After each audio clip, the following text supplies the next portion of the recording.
بسم اللہ الرحمن الرحیم۔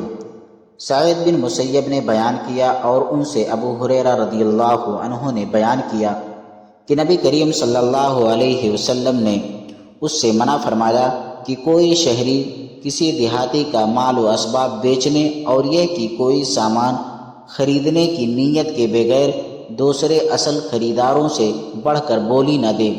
اسی طرح کوئی شخص اپنے بھائی کے سودے میں مداخلت نہ کرے۔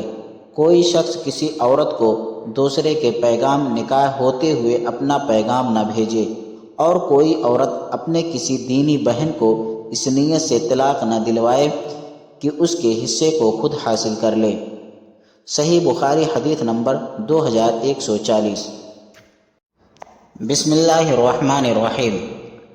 عمروں نے خبر دی، انہوں نے کہا میں نے ابو البختری طائی سے سنا، انہوں نے کہا کہ میں نے ابن عباس رضی اللہ عنہ سے کھجور کے درخت میں بیع سلم کے متعلق پوچھا تو آپ نے فرمایا کہ درخت پر پھل کو بیچنے سے نبی کریم صلی اللہ علیہ وسلم نے اس وقت تک کے لیے منع فرمایا تھا جب تک وہ کھانے کے قابل نہ ہو جائے یا اس کا وزن نہ کیا جا سکے۔